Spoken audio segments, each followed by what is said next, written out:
അപ്പോൾ ബീഫ് റോസ്റ്റിന് വേണ്ടിയിട്ട് ഞാനിവിടെ ഈ പ്രോസസ്സിങ് കാണിച്ചിട്ടില്ല, എന്താണെന്നുള്ളത് പറയാം. നമ്മളിപ്പോൾ 1 കിലോ ബീഫ് നന്നായി കഴുകി വൃത്തിയാക്കി ഒരു കുക്കറിൽ ഉപ്പ്, മഞ്ഞൾപ്പൊടി, കുറച്ച് മുളക് പൊടി ഇതും കൂടി ചേർത്തിട്ട് വെള്ളമൊന്നും ഒഴിച്ചു കൊടുക്കേണ്ട കാര്യമില്ല.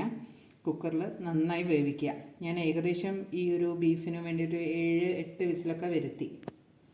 അപ്പോൾ അതിനുശേഷം ആവശ്യത്തിൽ കുറച്ച് വെള്ളം ഉണ്ടായിരുന്നു, അത് ഞാൻ വറ്റിച്ച് എടുക്കുകയാണ് ചെയ്തത്. അപ്പോൾ ഇത് വേവിച്ച ബീഫ് ഇവിടെയുണ്ട്. ഇനി നമുക്ക് ബീഫ് താളിക്കാം. അതിന് വേണ്ടിയിട്ട് ഞാനിവിടെ ഇഞ്ചി, വെളുത്തുള്ളി, ചെറിയുള്ളി, പച്ചമുളക് ഇത് 3-4 കൂടിയിട്ട് അരച്ചതാണ്. ഏകദേശം ഇഞ്ചി ഒരു വലിയ കഷ്ണം, വെളുത്തുള്ളി ആണെന്നുണ്ടെങ്കിൽ വലിയ വെളുത്തുള്ളി ഒരു 10-12 അല്ലി മുതൽ, അതുപോലെ ചെറിയുള്ളി ഒരു 5-6 ചെറിയുള്ളി, പച്ചമുളക് ഒരു 3 എണ്ണം ഇത് ചേർത്ത് നന്നായി അരച്ച് വെച്ചിട്ടുണ്ട്. ഇനി അതേപോലെ ചെറിയുള്ളി കുറച്ച് ഒരു 10 ചെറിയുള്ളി എടുത്തിട്ട് ചെറുതാക്കി അരിഞ്ഞിട്ടുണ്ട്. അതേപോലെ വലിയ ഉള്ളി ഒരു 3 എണ്ണം വലുത്, പിന്നെ തക്കാളി 2 എണ്ണം. 2 എണ്ണം എന്ന് പറയാനുള്ള ഒരു വലിയ തക്കാളിയാണെന്നുണ്ടെങ്കിൽ ഒന്ന്, ചെറുതായ കാരണം 2 എണ്ണം എടുത്തുന്നേ ഉള്ളൂ. പിന്നെ കറിവേപ്പില. ബാക്കി പ്രോസസ്സിങ് എല്ലാം വഴിയെ പറഞ്ഞു തരാം. ഇത് ആരുടെ രീതി എന്ത് രീതി എന്നൊന്നും അറിയില്ല. ഇത് എൻ്റെ രീതിയിൽ ഞാൻ ചെയ്യണതാണിത് ബീഫ് റോസ്റ്റ്. ഇനിയിപ്പോൾ അതിൽ എന്തെങ്കിലും ഇങ്ങനെ ഇല്ല, ഇത് ചേർക്കാൻ പാടില്ല, ഇത് ചേർക്കണം എന്നൊക്കെ ഉണ്ടോ എന്നുള്ളതൊന്നും നമുക്കറിയില്ല. പക്ഷെ ഞാൻ വെക്കുന്നത് ഇങ്ങനെയാണ്. ഒരു കടായി അടുപ്പത്ത് വെച്ച് ആവശ്യത്തിന് വെളിച്ചെണ്ണ ഒഴിച്ചു കൊടുക്കാം. വെളിച്ചെണ്ണയിൽ ചെയ്യുന്നതായിരിക്കും ഏറ്റവും നല്ലത്. വെളിച്ചെണ്ണ ആവശ്യത്തിന് ഒഴിച്ച് ഒരു ഏകദേശം 2 ടേബിൾ സ്പൂൺ വെളിച്ചെണ്ണ ഉണ്ടാവും. അത് ചൂടായതിന് ശേഷം ഇഞ്ചി, വെളുത്തുള്ളി, അതുപോലെ ചെറിയ പച്ചമുളക് അരച്ച പേസ്റ്റ് ചേർക്കാം. ഞാൻ കടുകൊന്നും ചേർക്കുന്നില്ല. ഇത് നന്നായി ഇളക്കി ഒരു പച്ച മണം മാറുന്നത് വരെ ഒന്ന് ഇളക്കി കൊടുക്കാം. ഏകദേശം പച്ചമണമെല്ലാം മാറിയിട്ടുണ്ട്. നല്ല ബ്രൗൺ നിറമാവണമെന്നൊന്നുമില്ല, കാരണം നമ്മൾ ഉള്ളിയും കൂടി ഇനി ചേർത്ത് വഴറ്റുന്ന സമയത്ത് ഇത് കുറച്ചുകൂടി ഡ്രൈ ആയിട്ട് വരും. ഇനി ഇതിലേക്ക് നമ്മൾ ചെറിയ ഉള്ളിയും പച്ചമുളകും ചേർത്ത് കൊടുക്കാം. അതിനുശേഷം ഒരു 2 മിനിറ്റ് വേണ്ട, 1 മിനിറ്റ് കഴിഞ്ഞതിന് ശേഷം വലിയ ഉള്ളിയും കൂടിയിട്ട് ചേർത്ത് കൊടുക്കാം. ഇനി വലിയ ഉള്ളിയും കൂടി ചേർത്ത് കൊടുക്കാം.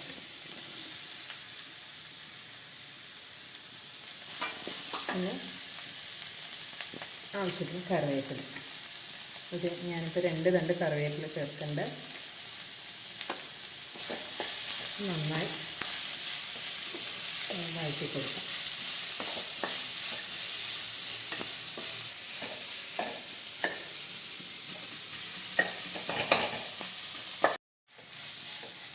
ഉള്ളിയും പച്ചമുളകും എല്ലാം നന്നായി വഴഞ്ഞു വന്നിട്ടുണ്ട്. ഇനി ഇതിലോട്ട് നമ്മൾ തക്കാളി ചെറുതായി അരിഞ്ഞതിന് വേണ്ടിയിട്ട് ചേർത്ത് ഒന്ന് വഴറ്റിയെടുക്കാം. തക്കാളി ഏകദേശം വഴഞ്ഞു വന്നിട്ടുണ്ട്. ഇനി നമുക്ക് തീ ഒന്ന് സിമ്മിലാക്കിയിട്ട് ഇതിലേക്ക് ആവശ്യമുള്ള മസാലകൾ ചേർത്ത് കൊടുക്കാം. ആദ്യം തന്നെ കുറച്ച് മഞ്ഞൾപ്പൊടിയും ഇത്തിരി മുളക് പൊടിയും എല്ലാം നമ്മൾ ചേർത്തു എന്ന് പറഞ്ഞല്ലോ. അതിനനുസരിച്ചിട്ട് ഒരു 1/4 സ്പൂൺ മഞ്ഞൾപ്പൊടി. നമ്മൾ ബീഫ് വേവിക്കാൻ വേണ്ടിയിട്ടും ഇതേപോലെ 1/4 സ്പൂൺ മഞ്ഞൾപ്പൊടിയും 1/2 സ്പൂൺ മുളക് പൊടിയാണ് ചേർത്തിട്ടുള്ളത്. അത് കണക്കാക്കിയിട്ട് വേണം നമ്മളിനി ബാക്കി മസാലകൾ ചേർക്കാൻ വേണ്ടിയിട്ട്. ഇങ്ങനെ മുളക് പൊടി അധികം ഇടുന്നില്ല, കുരുമുളക് ഇടാമെന്ന് പറഞ്ഞിട്ട് 1 ടീസ്പൂൺ മുളക് പൊടി. ഇതിൽ നമ്മൾ വേറെ മസാലകളൊന്നും ചേർക്കുന്നില്ല, അതായത് മീറ്റ് മസാല അങ്ങനെയൊന്നും ചേർക്കുന്നില്ല. അതുകൊണ്ട് നമുക്ക് മല്ലിപ്പൊടി കുറച്ച് കൂടുതൽ ഇട്ട് കൊടുക്കാം. ഒരു 4 സ്പൂൺ മല്ലിപ്പൊടിയും കൂടിയിട്ട് ചേർക്കണം.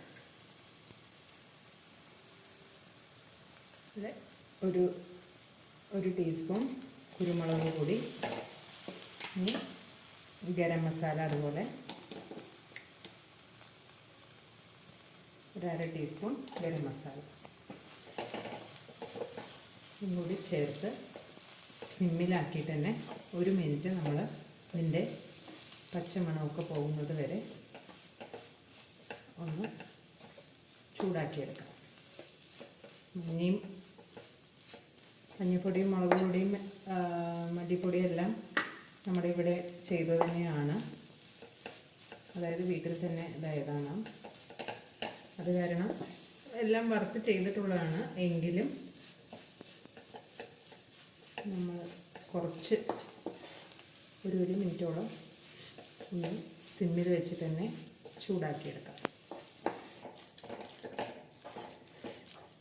അപ്പോൾ നമ്മുടെ മസാലയെല്ലാം ചൂടായി വന്നിട്ടുണ്ട്. ഇതിലോട്ട് നമ്മൾ വേവിച്ച ബീഫ് ചേർക്കാം.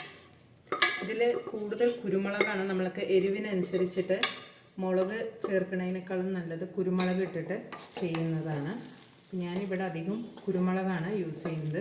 നമ്മൾ ഇത്രയും ഇട്ടിട്ട് എങ്ങാനും എരിവ് പോരാ, എരിവ് വേണമെന്നൊക്കെ തോന്നുകയാണെങ്കിൽ കൂടിയിട്ട് നമുക്ക് കുരുമുളക് ഇതിൻ്റെ കൂടെ കുറച്ചുകൂടി ആഡ് ചെയ്ത് കൊടുക്കാം. ഇനി ഇതിൻ്റെ കൂടെ നമ്മളൊരു 1/4 ഗ്ലാസ് ചുടുവെള്ളവും കൂടിയിട്ട് ഒഴിച്ച് നന്നായിട്ട് റോസ്റ്റ് ചെയ്തെടുക്കാം. വെള്ളം കുറവായ കാരണമാണ് ഞാൻ കുറച്ച് വെള്ളം ഒഴിച്ചത്. വെള്ളം ബീഫിനകത്ത് ഉണ്ടെന്നുണ്ടെങ്കിൽ അതിനകത്ത് വെള്ളം ഒഴിക്കേണ്ട കാര്യമില്ല. കാരണം ഈ മസാലകളെല്ലാം കുറച്ച് നേരം ബീഫും മസാലയും എല്ലാം കൂടി ചേർന്നൊന്ന് നന്നായി തിളച്ച് വന്നാലാണ് ആ ബീഫിനകത്തോട്ട് ഈ മസാലകളെല്ലാം പിടിക്കുള്ളൂ. അതിന് വേണ്ടിയിട്ടാണ് ഞാൻ കുറച്ച് വെള്ളം ഒഴിച്ചത്.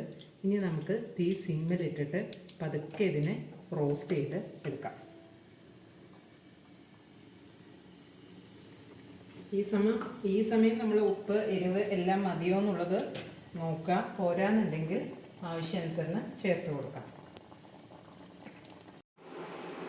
അപ്പോൾ നമ്മുടെ ബീഫ് റോസ്റ്റ് നന്നായി വെള്ളമെല്ലാം വറ്റി ആവശ്യത്തിന് ഡ്രൈ ആയി വന്നിട്ടുണ്ട്. ഇനി നമുക്ക് തീ ഓഫ് ചെയ്യാം.